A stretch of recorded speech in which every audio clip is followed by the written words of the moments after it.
I am Tammy Beilstein. Welcome to Tammy's Window on Calaveras. I have in the studio today Jenny Baxter from Jenny's Kitchen. I'm sure you all know her. She is here to talk with us about how to make chocolate fondue, and we're going to discuss a few chocolatey facts also. But before we start, can I tell you, she is one of the most beautiful women ever. We could do a whole show on your skincare and makeup. Thank you. You're too kind, my friend. You're too kind. True. Thank true. you. You guys should see her in person.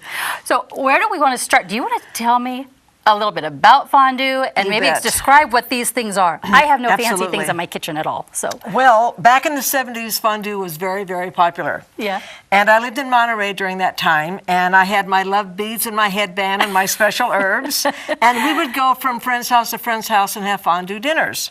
And we'd fill a pot like this full of like hot peanut oil, and then we would have bowls of steak and bowls of chicken and bowls of shrimp, and then we'd spear with a spear like this, and we'd fry it. We'd do little potatoes, whatever we wanted. Yeah. And then, when that was over, we'd do a dessert fondue. Sometime with white chocolate, sometime with dark chocolate, you know, whatever. Sometimes with caramel, whatever we wanted. Oh my goodness. So fondue just means the melted a sauce. Exactly. Okay. Exactly. Now, I know. This is light. Yes. This is the first time I picked it up. I thought it was going to be some heavy-duty fancy thing. I've seen these before at the hospice thrift store in Angels Camp, and I've never bought one because for some reason they're intimidating to me. Oh, fondue pots are the easiest thing. What you do is that you have a tray like this, and on this tray you put a little fondue pot. Pardon me, a little sterno. Okay. And sterno's is a gas? Well, it's not really gas, but it's fire, and it's like pink. When you open the lid, there's like a pink sticky goo. Okay. It almost looks like the slime, and you light that. Oh. And then you put this over that. Okay. And then you put whatever ingredients you're going to put into your pot on that, and it keeps it warm while you have your dessert or while you have your meal. Okay. How long does it last? Well, some sternos can go up as many as 2 hours. Ooh. So it's just, you can take your time, relax. I know over in the Sweden and the Netherlands, places like that, they live on fondue. It's and maybe that's where it originated. I have no idea, but it's a wonderful, wonderful meal. Oh, so good. So anyway, let me talk to you about the chocolate fondue that we're going to make today. Okay, first of all, it takes 3 simple ingredients, or maybe even 2. You start with some broken chocolate. I like to buy those great big bars that are like this and like this. Yeah. And then just take my marble rolling pin and, kind of beat them, crush them up to where they break. Is that what you did here? Because this is very uniform. Yes. And then this is some heavy cream. Okay. Now, if you want to use chocolate chips, you can do that too. I like the dark chocolate. So, and these are chocolate pieces, and you can also buy those into a bag too. And yes, of course.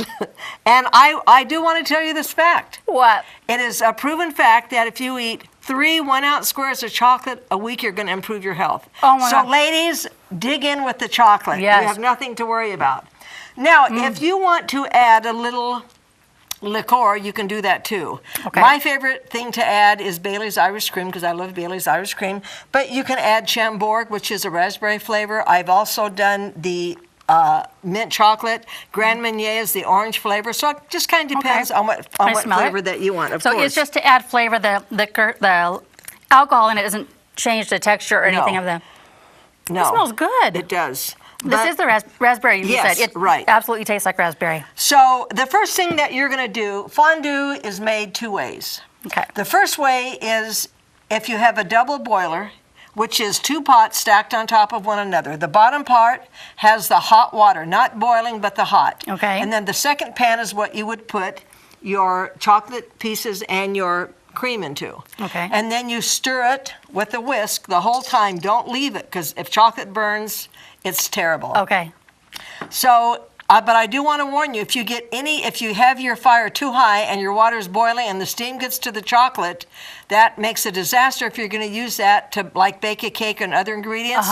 And if that happens, you have to add 1 or 2 tablespoons of shortening. Don't use butter, use shortening. And then just kind of whip it in. Okay. Now, my favorite way to melt chocolate is very easy. I have a lot of copper cookware at home. So I pour in my liquid ingredient first, which would be my cream. Okay. And then I add my chocolate. Okay. And then I just whip it up, and within I mean, a minute or two at the absolute most. The chocolate's all melted, but do it over a low flame. Copper can conduct that heat, and it can make it hot really fast. That's why you have to stand there and whisk it all the time. I was going to ask you that because once in a while I'll catch Martha Stewart on television. She always has a special pot or a special bowl for what she's making. Like she always does like a spinach salad in a wooden bowl and that sort of thing. Is there a reason why you'd want to use copper besides that it heats up quickly, or if you don't have that at home? If you don't have a double boiler, if you don't have a copper pot, then just take a pan and stick a bowl that would fit into that, and then that can be your other vessel. Okay. Because not everybody has a double boiler or a copper pot. Can you use a slow cooker? No. No. Okay. No, you want to because you want the heat. You don't want to take 8 hours for your chocolate to melt. True. Tammy. No, I'm thinking that it stays hot and would keep it melty, but you have to make it first. Right. You have to make it first and then put it in. Okay. And then like you can have, like today I chose to do banana nut bread and cookies. Now obviously the cookies are not going to spear with one of these, but you could just dip that in chocolate. And you know what I like to do? I like to get those little tiny bowls that are about this big and put some chocolate in that from the fondue, and then put in like some macadamia nuts or cashews, and oh God, that is so good, you know. But you could use angel food cake, you could do pound cake, anything like that you want. Okay. And if you're using a cookie, only dip once, right? Yeah. Oh, yeah. No double dipping, no double folks. dipping. No, dip it. No, double dipping is right. And then today I've selected oranges and grapes and kiwis and mango and bananas. Pears are great. Apples are good. Any fruit that you may want to, even dried fruit like dried apricots or dried pineapple. Pineapple is really good dipped in chocolate too. Dried pineapple is so sweet. Oh, with the chocolate, that would be really good. All your dried fruits are so sweet because the sugar concentrates. So that's why, you know. So anyway, that's that. So, but I have some chocolate facts I want to present to our viewers. Please do. Okay, it takes 4 to 5 years for a farmer to grow a chocolate tree. And a chocolate is grown on a fruit tree and comes from a seed. Therefore, believe it or not, chocolate is considered a fruit. I did read that. You did? I was like, yes. Yeah. Right. Yes. More fruit in my diet. Right. Yeah. And then according to some facts, I'm going to quiz you guys on your math out there in audience land. Each tree produces about 2,500 beans. Okay. Which come in like little pods and they're like nibs. So it takes 400 beans to make 1 pound of chocolate. That's incredible. So how many pounds of chocolate can you get from one tree? It takes here. Math. How many? I would guess 6 1/4. Oh, you're so smart. Very good. Yes, Such a 6 brainiac. 1/4. 6 1/4. 6 1/4 pounds you can get from one chocolate tree. That's incredible. Now, chocolate has over 600 flavor compounds. What does that mean exactly? I read that, and then I saw that it says wine has 200. Right. What does it mean exactly? Okay. Tryptophan is one of the compounds that you find in chocolate. We also find it in turkey. Oh, okay. So you know how you have that big feast at turkey, and then it's from the tryptophan. Okay. That's why you want to relax. Alrighty. With the chocolate, the tryptophan triggers our brain, and it makes us feel happy. Mm-hmm. Yeah. Fact. Right. So you can eat all the chocolate that you want. Now, back in the days of the Mayans and the Aztecs, they used chocolate as money.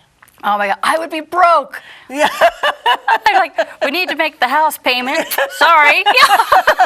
No, I know. Hey, they knew what they were doing back then. Now, here's a cute little clue. Yeah. German chocolate is not from Germany. I didn't realize that until I did a little research. Why is it called German chocolate? Because Sam German created the dark chocolate you would put into a cake, so they named the chocolate after him. Oh my gosh. Isn't that amazing, all these cute little facts that we can learn about chocolate? Okay. Interesting. He developed the recipe for the dark baking chocolate bean used in baking a cake. How many pounds of chocolate do you think Americans consume in 1 year? Oh my God. Well, male or female? Yes, there is a difference. There is. And it depends how old she is, because I tell you, while I was still having that time of the month, I could eat chocolate all day and night. God. I still can eat chocolate all day. It never goes away. No, okay. So I'm guessing men, it's a little different. 11 pounds? Yes, you're so smart again. 11 pounds of chocolate. I would've thought Americans it'd be- consume that much in 1 year. Oh my God, I would have thought it'd be more than that.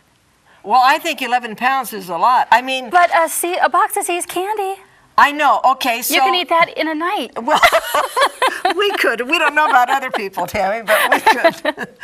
Oh my God. Okay, now Bloom. I want to talk a little bit about Bloom. What is that? Bloom. Have you ever opened up a chocolate bar and it's kind of white? Yeah. Yeah. Okay, that's Bloom. Okay. And what Bloom means is that it hasn't been stored properly. Okay. So the heat has gotten to it. So you want to make sure when you store chocolate is between 60 and 70 degrees. People Okay. keep chocolate long enough to store it? Who are these You people? believe- Nobody that you and I would associate with. No, so I thought that was Keep a very, between very 60 interesting- and 70 yeah, keep it between degrees. 60 and 70. Does it change the degrees. taste of it if you were to use that chocolate to make this? I wouldn't, because it just to me it's old.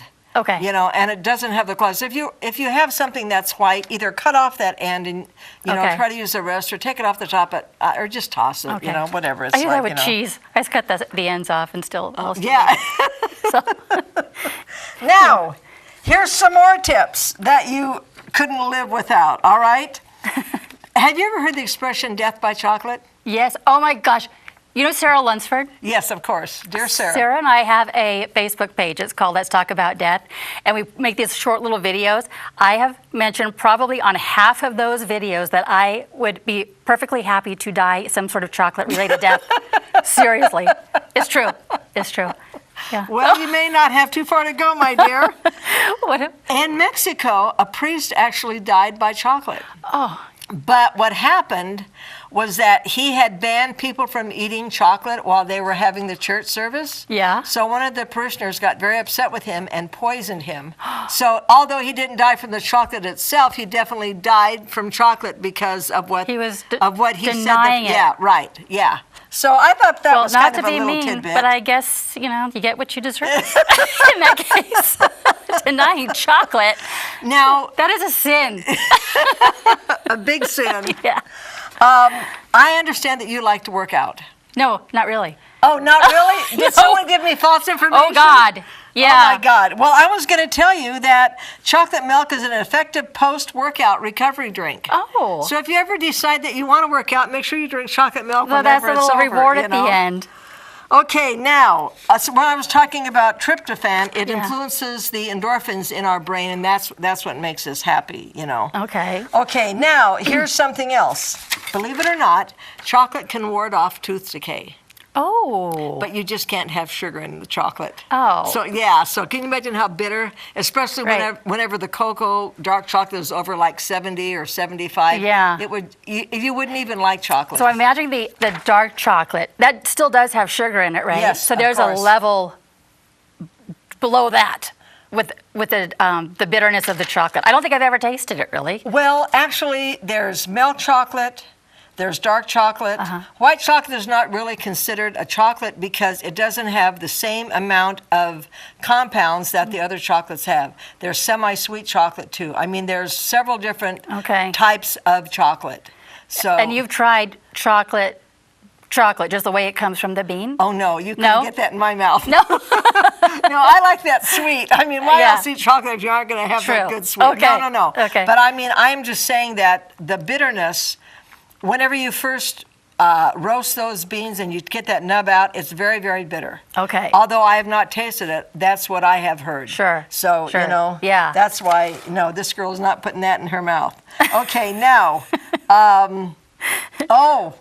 ladies and gentlemen, listen to this. What? Did you know that chocolate was the reason a microwave was invented? No. I know it. I couldn't believe it when I read this either. So let me tell you the fact on that. Percy Spence was a scientist, and he was working on a project for World War II, okay?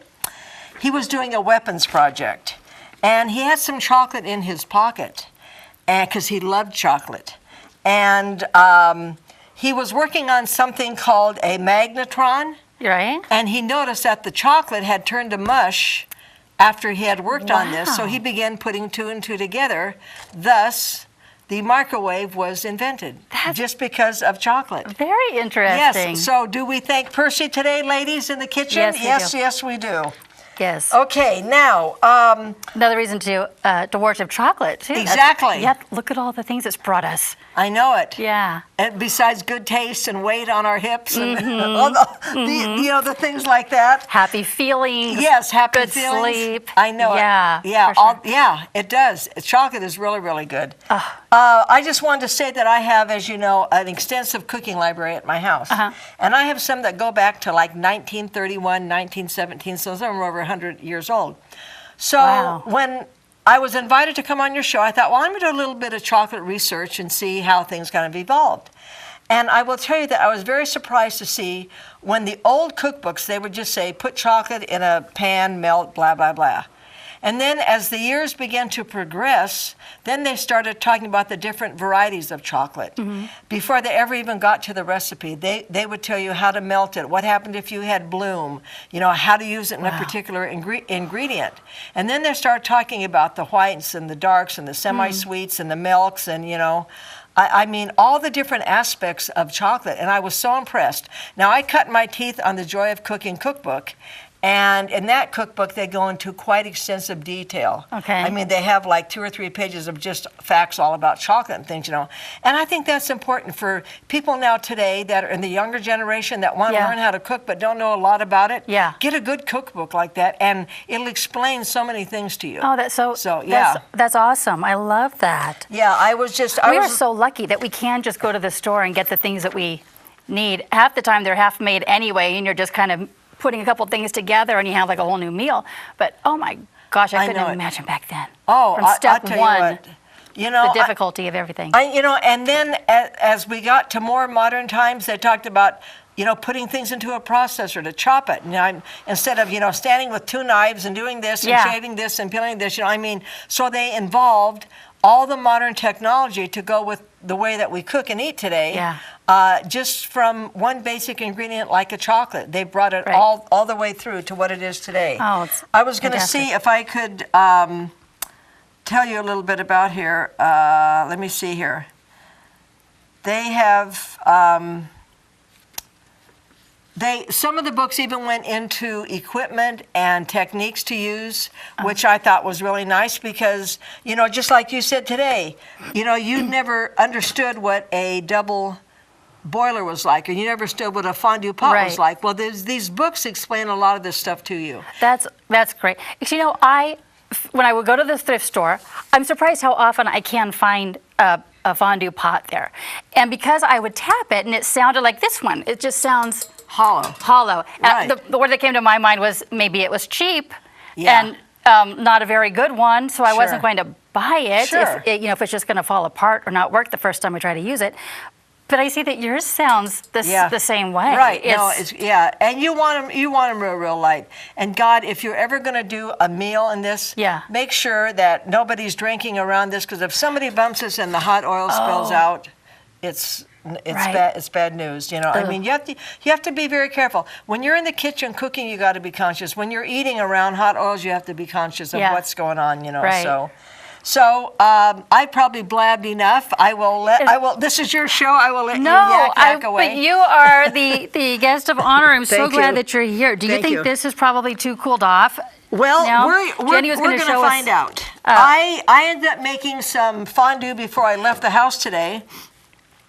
Because obviously I don't have a stove here, so I thought I'm going to go ahead, I'm going to make it. So I put it into a thermos, and we're going to pour it now in here and see what comes out. Okay, well, there's some of the butter that came. Okay, all right. So it did cool off too much.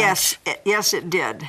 Because it should be like if you were melting chocolate, it should be in a nice stream. Right. So it did. So this thermos is going in the trash whenever I mean, it's not doing me any good. But grab one of these. I don't know. I don't know whether you want fruit or whether you want carbs or what. I better try something a little. What are you going to try? I'm going to do a banana. Okay. I love bananas, but just kind of swish it around. I mean, I'm hoping it'll even stick on this. Yeah. But, it still smells great. Yes, it does. Look at that. Oh, yummy. and it's still warm. So good. I can't believe it's only 2 ingredients or 3 if you want to add that. How could it be that simple and taste this good? And if you can get some good Belgium chocolate, Belgium chocolate is the best chocolate that you can get. Oh, why is it better? I better try another one. Excuse Yes, me. please. No, please. Oh, wait, I stabbed it on its side. There we go. Well, let's see. Well, maybe if you had 2, maybe I'll have 2 too. So I think you should. I'm going to try a mango this time. So do we know why Belgian chocolate is better to cook with, or it just tastes better on its own? It's better to eat. It's better to cook with. I have no idea why, but that's something I could research. But I mean, Belgian chocolate is always the best chocolate. Just like Schaffenberger is the best chocolate you can get too. I've never even heard of that. Oh my God, it's wonderful chocolate. So good. Have you ever heard of a restaurant called The Melting Pot? It's in the Sacramento area. My husband brought me there, and my mom, for Mother's Day. Oh, how nice. A couple of years ago. Everything that they brought to us was some sort of fondue. We started with Oh gosh. cheese and everything that you could eat as long as the cheese lasted. Sure. And then when you're done with the cheese, they brought more like a broth. Sort of like a broth, Sure. And then there were different kinds of meats, like you were saying that Right. you used to do when you were a hippie. Yes. You almost make me wish I was a hippie. Nah. Not really. Hippies scare me. But and then when that was done, you got to choose off the menu for the dessert, and it was like you were saying, they had so many different combinations of different chocolates, or adding caramel to it. They even had caramel in with the Yes. sauce, and it was so good. I ate so much. My stomach was hard. I kept telling myself I should stop because but we still have a drive home. But I'm like, you guys, feel my stomach, because it was rock hard. I ate till I could not eat another bite. It was like, it's now my favorite place. I've only been there the one time, but I want to go again. Well, I'm going now that you've told me that. It was so good. Cheese fondue is a great Christmas Eve or a New Year's Eve, pardon me, meal to have, because you can do sausage, you can do bread, you can do steamed veggies, roasted veggies, and just dip it in that cheese, and oh my God, it's just wonderful. Cheese good. fondue is so good. It was so good. They added beer and all sorts of things to it to change the flavors up. So no matter what your taste is, you will find something there that you like. You've got to go. I mean, how could you not? I mean, know. everything from soup to nuts. And and that's another thing. If you're just a vegetarian, just put some vegetable broth in here, like, bring it to a boil on the stove, pour it into the pot, and then have your different veggies that you can put in. Like sometimes I'll roast potatoes, and then I can dip that in. That sounds good. Yeah, spinach is good for that, Brussels sprouts, different things like that. Spinach? You just, Yeah. with your fingers, right? Or do you stab it? Well, you poke it with Actually, what I do is that I poke it and then I wrap it around. Okay. And then I just put it in and then yeah. So it's like, we might need to have Jenny on again to show us the techniques of how to eat any kind of food that we want in fondue. I have friends, Alan and Leong, and they're Chinese, and they're the ones that taught me how to play mahjong, and they invited me over one night for a hot pot. Yeah. Now, hot pot is a Chinese version of fondue. Oh. So they have this big pot. There's a long table about twice the size. They have this big pot in the middle, and it's full of broth. They had shrimp, they had chicken, they had meat, they had vegetables, they had things I've never even heard of before from the Chinese market. The mushrooms and the string beans and the this and the that, and it was kind of like this. But what you did differently was that you took your plate and you went around, you got what your ingredients were, then you went back and you sat down, and then you took, and everybody had a little place. So like these are little rivets here on top. That tells you whose fork is who. Okay. And if you look at the ends, these are all different colors. Right. And so that like I'm blue and you're red, so that if we were talking and went to grab, you'd say, oh, wait a minute, you have mine? Right. Yeah, okay. So anyway, it's just a little way to do it. And then what you do is that you spare your whatever you're going to put, and you put it in there, and then you can kind of talk to your friends while they're... while it's cooking? Yeah. So it's, So, that sounds so good. Oh, it was absolutely delicious. You know what I love about this is I probably like a lot of moms at home. I get into a rut of making the same few things for dinner all the time. Or if we're going to have company, I'll have a few things that I think I make all right, passable, that I'll make when we have company over. But this makes me think a little bit bigger. And it's definitely not as difficult as I thought it would be. No. I would look like the Valley Springs Martha Stewart if I brought one of these babies out. That's awesome. Well, go to the thrift store and get yourself one. And Yeah. then the nice thing about this, the only thing you're doing is the prepping. Everybody's doing their own cooking. True. You know, so you can get the butcher to like devein your shrimp if you want. Uh-huh. You know, you can bring home the steak and cut it into cubes. I mean, all that's done, and then you just sit down and you visit with them, and they cook their own meal, and it's, you know. That's so cool. And everyone's sitting around together. You're all eating Exactly. together. Talking. There's nothing more yeah. perfect. And you're right. And it's a good way if you don't want to be in the kitchen, if you want to be Yeah. a true hostess, having a fondue dinner would be great. That Yeah. sounds so fun. I'm seriously going to do that. Good.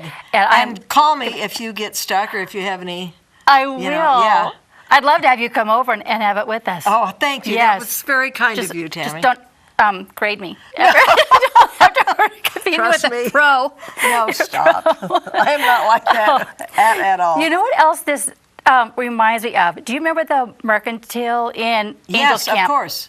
I did a show there like 150 years ago. Oh my gosh, you look And great for 150. Thank you. Thank you. It's a chocolate. Of course. Yeah. They had this hot chocolate that they made there that was like a fondue texture or consistency to me, it seemed, but it was a hot chocolate in a cup. Do you have any idea? Is it the same kind of thing, do you think? I don't know. I would have to taste it, and I'd have to see. I don't think they have it anymore. And No, when the they, Merc is closed. When I went there and I talked it up so much, and the next time I went, it wasn't there any longer. And I told everybody how delicious this hot chocolate was. So I've been dying to find out how to make that. So here's what I would suggest that you do. I use like a cup of cream to like 16 ounces of chocolate. Okay. So why don't you do it the other way around? Use 2 cups of Okay. cream to 1 cup of chocolate and see what that does. Okay. Try that and see. I will. And, you know, and cooking... It can't be bad. No, I mean, they're cooking both is good all ingredients. trial and error. And Yeah. the worst thing that happens is that you dump the stuff. The absolute worst. Yeah. And I've had my share of dumping stuff, you know. It's just, you know, but you don't still know. drink it. Yeah, you know, that's why I like to buy the cocoa powder. Uh-huh. If I'm going to make hot chocolate, so then I'll just get the plain cocoa powder that comes in a can that's unsweetened. And then I will add my ingredients, which would be my organic sugar. Okay. And then I mix that with a little bit of cold water. Then I put that in the pan with some hot milk, whole milk, not, you know, Okay. non-fat or D-fat or any of that Okay. stuff. And that is absolutely wonderful. So great. I can't believe we're out of time. Oh my God, we just got started. I know. It's because we're talking about chocolate. Seriously. I am so happy that you were here Thank today. you. I am Thank so you happy so that you much. invited me. You're Oh my so God. welcome. Thank We've got you. to have Jenny back again. Thank you. I would love that. Thank you so much. We have to run. Thank Happy you guys for Valentine's watching. Day. Happy Valentine's Day. Bye-bye.